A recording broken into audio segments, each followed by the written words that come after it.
నమస్కారం. నేను మీ సిరి. Welcome to నిన్ను కోరి. ఈరోజు కథ ప్రేమ చదురంగం ఎపిసోడ్ 116. రచించిన వారు బృందా గారు. ఇక కథలోకి వెళ్తే, సార్ కనిపించట్లేదు మేడం గాడ్ అనేసరికి ఒక్కసారిగా షాక్ అయిపోయి కళ్ళు పెద్దవి చేసింది అనిక.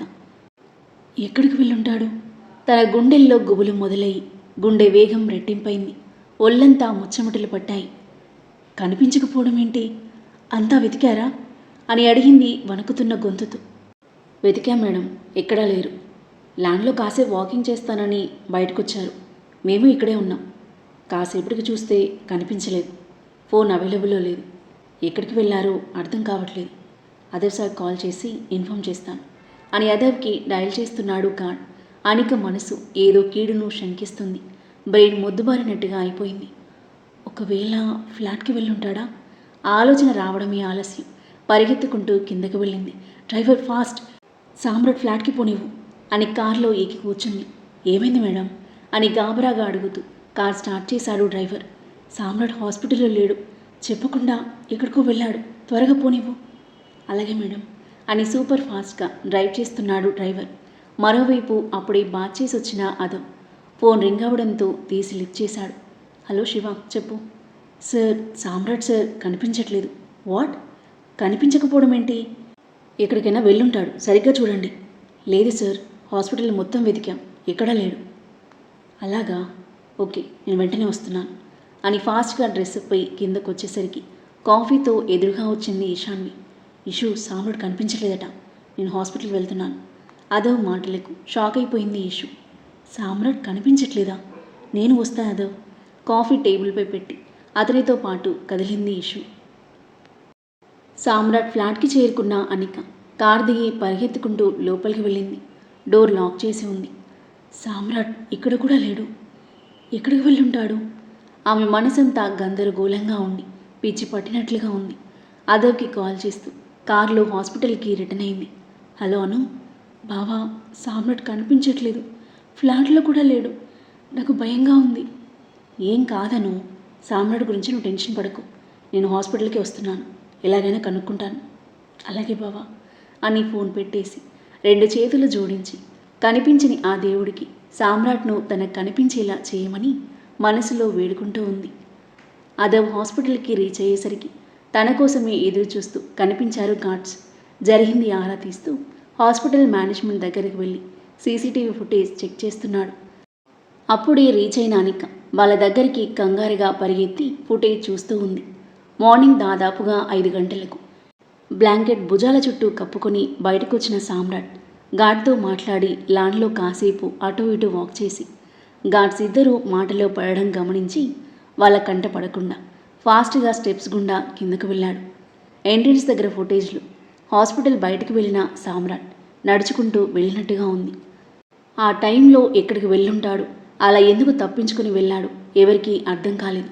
సార్, గాడ్ పిలుపుకి తన వైపు చూశారు ముగ్గురు. సామ్రాట్ సార్ బెడ్ మీద ఈ నోట్ దొరికింది అని తన చేతికి అందించాడు.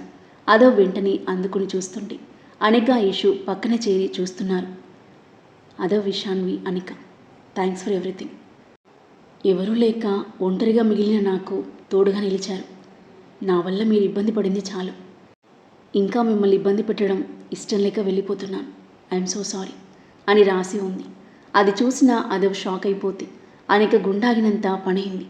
సామ్రాట్ తనకి దూరం అవ్వడం అనే ఊహని ఆమె భరించలేకపోతుంది. సామ్రాట్, సామ్రాట్ ఒక్కసారిగా బరెస్ట్ అయిపోయి గట్టిగా ఏడుస్తున్న ఆమెను చూసి అదవ్ ఇషుల మనసు తల్లడిల్లిపోయింది. అనిక, కామ్ డౌన్, సామ్రాట్ ఎక్కడున్నా మళ్ళీ నీ దగ్గరకు తిరిగి వచ్చేస్తాడు అంటూ ఇషు ఆమె భుజం చుట్టూ చేయి వేసి దగ్గరకు తీసుకోగా తనని గట్టిగా హత్తుకొని ఎమోషనల్ అయింది అనిక. అనిక, ఊరుకోవే, సామ్రాట్ ఎక్కడున్నా నేను వెతికి పట్టుకొస్తాను అని ధైర్యం చెప్పే ప్రయత్నం చేశాడు అదవ్. ఈషుని వదిలి అతని వైపు తిరిగింది అనిక. బావా, నాకు సామ్రాట్ కావాలి, తను లేకుండా నేను బ్రతకలేను. నాతో పెళ్ళి ఇష్టం లేకనే వెళ్ళిపోయి ఉంటాడు కదా. వేలగా అడుగుతున్న ఆమెను దగ్గరకు తీసుకున్నాడు. అలా ఏం కాదను, నువ్వంటే సామ్రాట్కి ఇష్టమే. లేదు, ఇష్టం లేదు. ఇష్టం ఉంటే ఇలా నా నుండి దూరంగా వెళ్ళేవాడు కాదు. నేనెవరి కోసం బ్రతకాలి ఇంకా అని ఏడుస్తూ మోకాలపై కుప్పకూలింది. తనని లేపి చైర్లో కూర్చోబెట్టి తనని పట్టుకుని పక్కన చైర్లో కూర్చున్న ఇషు తనని ఓదార్చే ప్రయత్నం చేస్తుంది. కానీ ఎంతకీ ఏడు పాపట్లేదు అనిక. తమ పెళ్లికి ఇంట్లో అందరూ ఒప్పుకోవడంతో ఎంతో సంతోషంగా ఫీల్ అయింది. కానీ ఆ సంతోషం ఎన్నో రోజులు నిలవలేదు. ఎలాగైనా సామ్రాట్ మనసు మార్చి తనని పెళ్లి చేసుకుని అతనితో అందమైన జీవితం గడపాలని ఎన్నో కలలు కన్నది. కానీ ఆ కలలన్నీ కలలైపోతాయేమోనే వేదన ఆమె హృదయాన్ని చిదిమేస్తుంది. ఎంత ప్రేమ చూపించింది అతనిపై. ఈ వారం రోజులు పసిపిల్లాడిలా కంటికి రెప్పలా చూసుకుంది అతనిని. అయినా తన ప్రేమ అతనికి అర్థం కాకపోగా ఆ ప్రేమను తనని వద్దనుకొని దూరంగా వెళ్ళిపోవడం ఆమె మనసు తట్టుకోలేకపోతుంది. ప్రాణం పోతున్నట్టుగా ఉంది. అతను లేని జీవితం శూన్యంగా కనిపిస్తుంది ఆమెకు. ఊపిరి ఆడడం కూడా కష్టమవుతున్నట్టుగా, తలంతా గిరున తిరుగుతున్నట్టుగా, కళ్ళు మసకబారుతున్నట్టుగా అనిపిస్తుంటే ఈషు చేతుల్లో నుండి జారి పడబోయిన తనని వంగి పట్టుకుంది ఈషు. అనిక, ఏమైంది? ఈషు కంగారుగా ఆమె చెంపపై తడుతుంటే ఫోన్ మాట్లాడుతున్న ఆదవ్ తన దగ్గరికి ఓ కంగలో చేరుకున్నాడు. అను అను ఆర్ యు ఓకే అని ఆమె చెంపలు తడుతూ ఉంటే కళ్ళు మూస్తూ తెరుస్తూ ఉంది అనిక. వెంటనే తనని ఎత్తుకొని కిందకి పరుగు తీశాడు.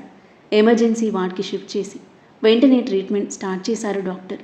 తనని బాధగా చూస్తూ సామ్రాట్ ఆచూకీ తెలుసుకోవడానికి డిపార్ట్మెంట్ను, గార్డ్స్ను, తనకి తెలిసిన డిటెక్టివ్స్ అందరినీ అలర్ట్ చేసి అతను వెళ్ళడానికి గల కారణం ఏమై ఉంటుందా అని ఆలోచిస్తూ కూర్చున్నాడు. ఎందుకు ఇలా చేశాడు సామ్రాట్? రాత్రి వరకు బాగానే ఉన్నాడు, అణుతో కూడా కూల్గానే ఉన్నాడు. ఇంతలో ఏమైంది? ఇలాంటి డెసిషన్ తీసుకుంటాడని నేను అస్సలు ఊహించలేదు. అతని మైండ్ అంతా గందరగోళంగా ఉండగా 2 చేతులతో తల పట్టుకున్నాడు. అదవ్, సామ్రాట్ అనికంటే ఇష్టం లేక వెళ్ళాడని నాకు అనిపించట్లేదు. ఎందుకంటే అనిక అతని ప్రేమను యాక్సెప్ట్ చేయమని, వెంటనే పెళ్లికి ఒప్పుకోమని ఏం ఫోర్స్ చేయలేదుగా. టైం తీసుకోమని చెప్పింది. హాస్పిటల్లో నుండి డిశ్చార్జ్ అవ్వగానే పెళ్లి చేసుకోవాలని కూడా ఏం ప్రెషర్ లేదే. అలాంటప్పుడు హాస్పిటల్ నుండి డిశ్చార్జ్ అయ్యే ముందు ఎవరికి చెప్పకుండా ఎందుకు వెళ్ళిపోవడం? అండ్ ఇన్ని రోజులు సామ్రాట్ కూడా అనిక ప్రేమను యాక్సెప్ట్ చేయకపోయినా అనిక పట్ల అతని బిహేవియర్ పాజిటివ్గానే ఉంది. సామ్రాట్ వెళ్ళింది ఖచ్చితంగా అనికంటే ఇష్టం లేక మాత్రం కాదు, వేరే ఏదో కారణం ఉంది అని ఒక కన్క్లూషన్కి వచ్చేసింది ఈషు. ఈషు మాటలకు ఆలోచనలో పడ్డాడు అదవ్. వేరే ఏమై ఉంటుంది? రాత్రికి రాత్రే అతని మనసులా మారింది. మారిందా? మార్చేశారా? ఆలోచన రాగానే వెంటనే సామ్రాట్కు సెక్యూరిటీగా ఏర్పాటు చేసిన గార్డ్స్కి కాల్ చేసి రమ్మని చెప్పాడు. సామ్రాట్ను వెతికే పనిలో ఉన్న గార్డ్స్ 20 నిమిషాల తర్వాత అదవ్ ముందు నిలబడ్డారు. చెప్పండి సార్, వినయంగా అడిగారు. నిన్న సామ్రాట్ దగ్గరికి నేను అనిక కాకుండా బయట నుండి ఇంకా ఎవరైనా వచ్చారా? తన ఫ్రెండ్స్ కానీ ఫ్యామిలీ నుండి కానీ? సార్కి సంబంధించిన వాళ్ళు ఎవరు రాలేదు, కానీ రాత్రి మీ మదర్ గారు వచ్చారు సార్. షాకింగ్గా మొహాలు చూసుకున్నారు అదవ్, ఇషు. మమ్మీ వచ్చిందా? Are you sure? Yes sir. మేము మేడంని చూసాం కానీ మేడం మమ్మల్ని చూడలేదు. అనిక మేడం వెళ్ళగానే వచ్చారు. ఏం మాట్లాడారు? అది మేము వినలేదు సార్. ఒక 15 మినిట్స్ పాటు ఉండి వెళ్ళిపోయారు. విషయం దాదాపుగా అర్థమైంది అదవ్కి. భువనేశ్వరిపై పట్టలేనంత కోపం వచ్చింది. మీరు వెళ్ళండి అని చెప్పి వెంటనే భువనేశ్వరికి కాల్ చేశాడు అదవ్. హాయిగా టీవీ చూస్తున్న భువనేశ్వరి కొడుకు నెంబర్ చూసి నవ్వుతూ లిఫ్ట్ చేసింది. ఏం చేస్తున్నా నాన్న? హాస్పిటల్లో ఉన్నాను మమ్మీ. ఆ సామ్రాట్ గాడు ఇంకా వెళ్ళలేదా ఈడియట్ అని మనసులో తిట్టుకుంటూ. అలాగా నాన్న, ఆ సామ్రాట్ కోసం వెళ్ళావా అంది ఫ్రస్ట్రేషన్ కంట్రోల్ చేసుకొని. సామ్రాట్ కోసమే వచ్చాను మమ్మీ, కానీ సామ్రాట్ హాస్పిటల్లో లేడు. ఆ మాట వినగానే భువనేశ్వరి మొహం వెలిగిపోయింది. సామ్రాట్ను డిశ్చార్జ్ చేద్దామని వస్తే అనుని అడ్మిట్ చేయాల్సి వచ్చింది. అనుని అడ్మిట్ చేశారా? ఎందుకు నాన్న? అనుకి ఏమైంది? టెన్షన్ పడుతూ అంటుంటే ఆమె మాటలు విని గదిలో నుండి కంగారుగా బయటకు వచ్చాడు విష్ణువర్ధన్. సామ్రాట్ కనిపించట్లేదని బాధతో స్ట్రెస్ తీసుకుని పడిపోయింది. కోపాన్ని కంట్రోల్ చేసుకుని వీలైనంత కూల్గా చెప్పాడు అదు. అను పరిస్థితికి బాధ, సామ్రాట్ వెళ్ళిపోయినందుకు సంతోషం ఒకేసారి కలిగాయి భువనేశ్వరికి. అయ్యో అలాగా నాన్న, నేను వెంటనే వస్తున్నా అని ఫోన్ పెట్టేసి తనని టెన్షన్గా చూస్తున్న విష్ణువర్ధన్ వైపు చూసింది. ఆ సామ్రాట్ ఎక్కడికో వెళ్ళిపోయాడట. ఆ విషయం తట్టుకోలేక అనిక స్పృహత పడిపోయిందట.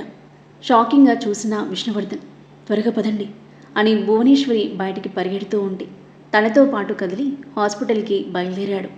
భువనేశ్వరి ఫోన్ చేసి చెప్పడంతో అమృత కైలాష్లు వెంటనే హాస్పిటల్కి స్టార్ట్ అయ్యారు. కాసేపటికి రీచ్ అయ్యారు భువనేశ్వరి విష్ణువర్ధన్. ఎలా ఉంది రానిక అని టెన్షన్ పడుతూ అదవ్ దగ్గరకు వచ్చింది భువనేశ్వరి.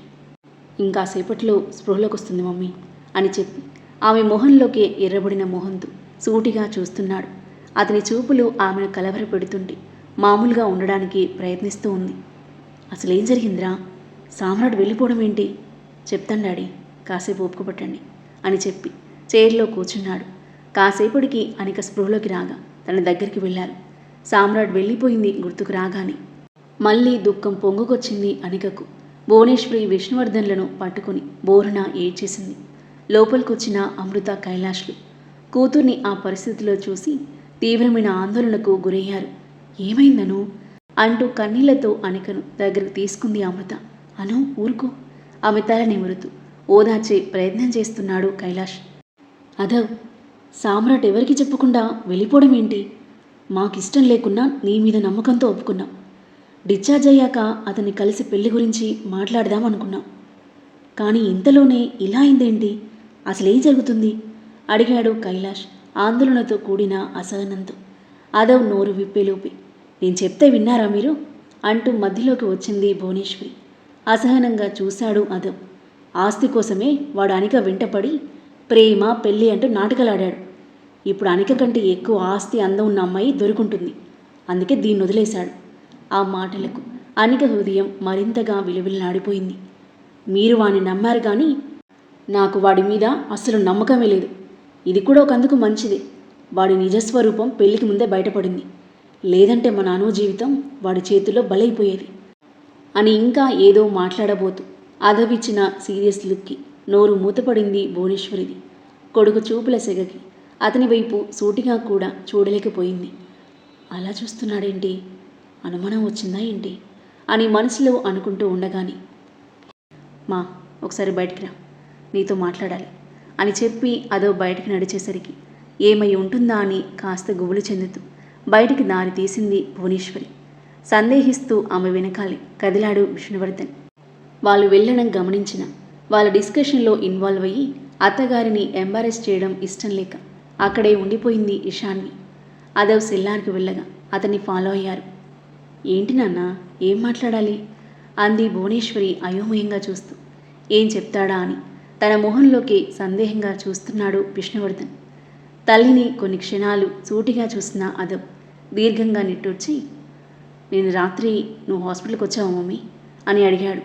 కంగుతింది భువనేశ్వరి. నేను హాస్పిటల్కి రావడం ఏంటి నాన్న అంది తడబడుతూ. మమ్మీ, అబద్ధం చెప్పకు.